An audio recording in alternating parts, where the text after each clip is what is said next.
Hello everyone, I am Jogén Hummingbird. I am with the Footsteps to Peace. I am an intuitive channel, astrologer, Reiki master, and a spiritual life coach. If anything I say in today's reading resonates with you and you would like to book your own personal reading with me, you can head over to my website, which is jogendivinity.com. That is JOGENDIVINITY.com, and you can click on the offerings tab to take a look at everything I have available for you guys. So let me grab the cards that flew away from us so aggressively, but I want to jump on here and do a quick past life messages reading for you guys because I was guided to, and I was tuning into my meditative space today to see what wanted to come forth creatively, and the past life messages came up, and Spirit was just like, do a reading now, do a reading now, do a reading now, do a reading now, and I was like, okay, cool, I will jump on. And so we already have cards that jumped out. So we have perspective, none of this matters, zoom out, common ground. We also have water your garden, nourishment, body care, tenderness, and rest. And then we also have a new earth, it's happening, keep holding the vision.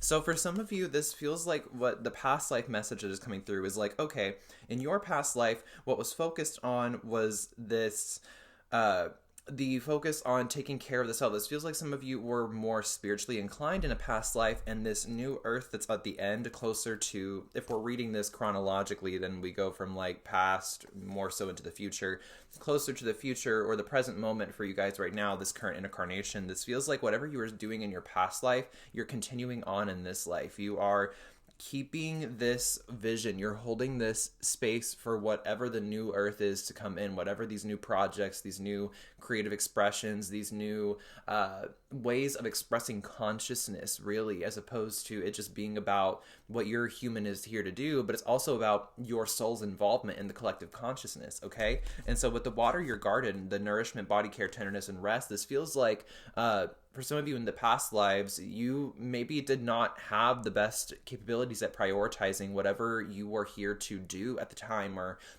dependent on the circumstances of what that past life was, depending on if you were alive during the witch trials, or if you were a part of like a mass genocide of some kind, or you were a part of a war, or you grew up in a famine in that past life, or whatever difficulty was going on. It feels like you experienced this like most recent past life, or this most chaotic, intense past life, to gain this perspective and this knowledge of, okay, this is what can happen if I experience this lower vibrational realm of this, or if I place myself into an experience of this, or if I choose this kind of a life path for myself. On a soul perspective, you're learning and gaining so much.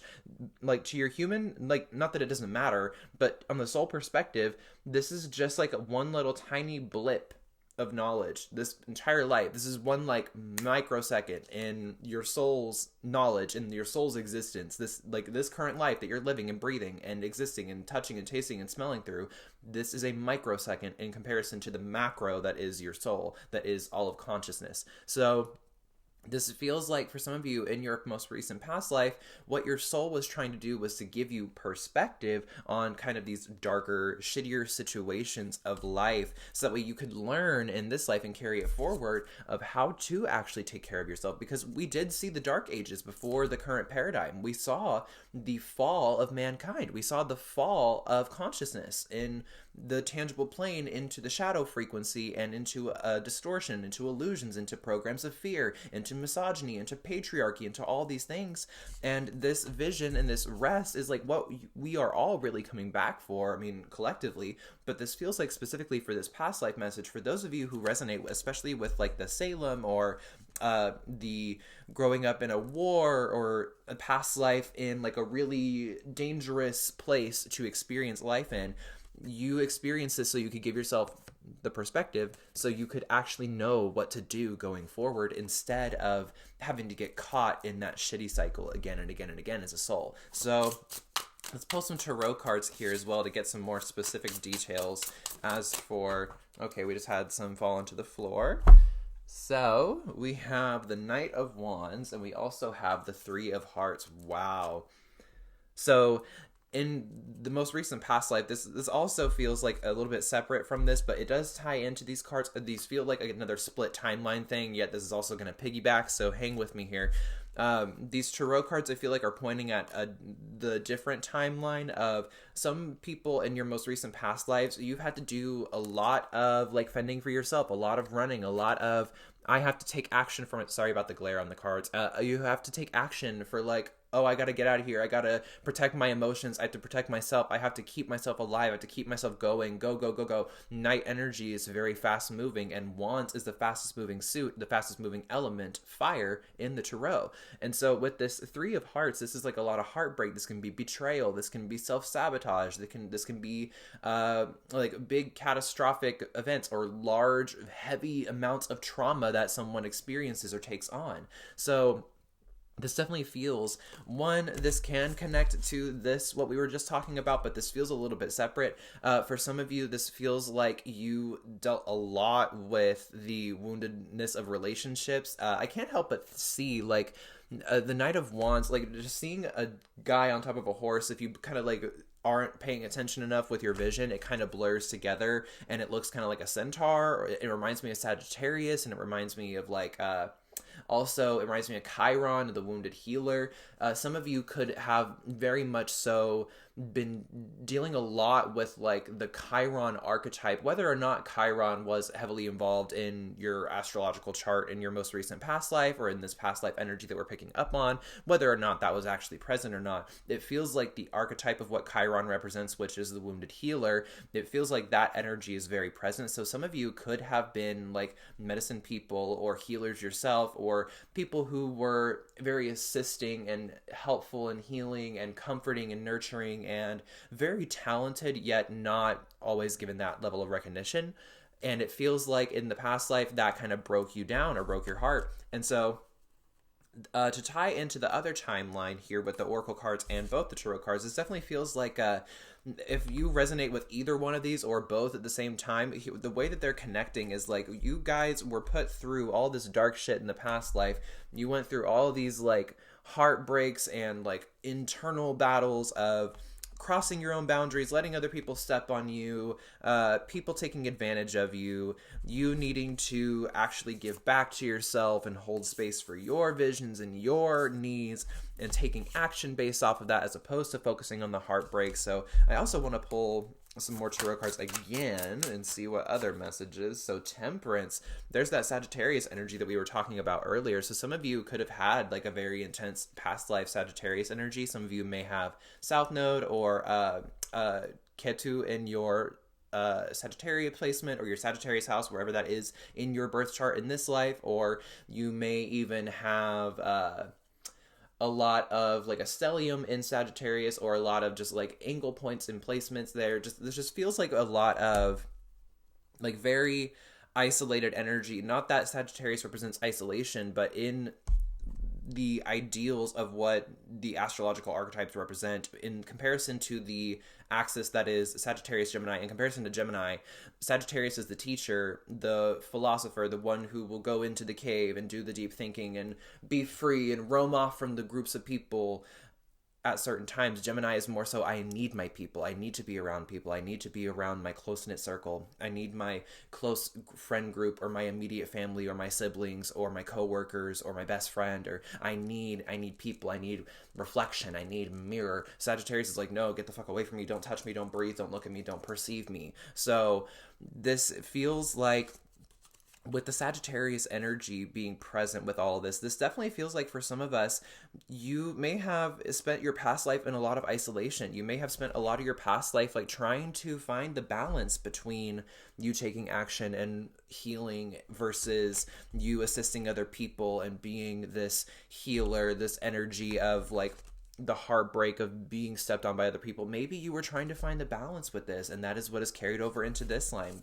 So with that being said, it carrying over to this life, like taking care of yourself, really understanding what your needs are, paying attention to those needs, really developing that the water essence of intuition, the feminine essence of going within and listening, and then this holding the vision, keep going, it's happening. This feels like, okay, everything that you set out intention wise in your most recent past life and what you're doing in this life to carry forward that mission, whether it's conscious or unconscious, it is working and it is happening. Okay, so Also, at the bottom of the deck, we have the Six of Wands. This is like all about victory. This is like the parade. This is like, okay, everything is done. Like, we've won. We can celebrate. We can take things easy. We can drink. We can laugh. We can have fun.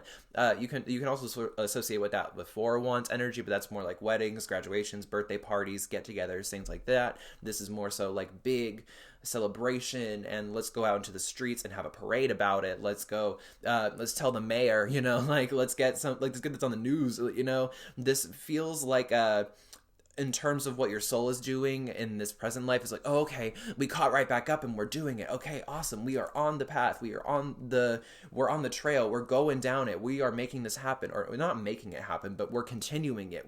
We found the purpose again. Okay, so I feel really good there. Actually, I want to pull one more oracle card. I know I just said I felt really good, but I want to pull one more card. See, the courage is Peony. So multifaceted, unique nature, let yourself be seen. So this is like, okay. Oh, and then at the bottom of the deck, wait, and it's not time yet. Things are being woven. How interesting that these two are the last two. So this definitely in tandem, these two, it feels like you have this hesitance of like, am I actually doing the right thing? Am I actually paying attention to my past life? Am I going crazy? Am I a little cuckoo?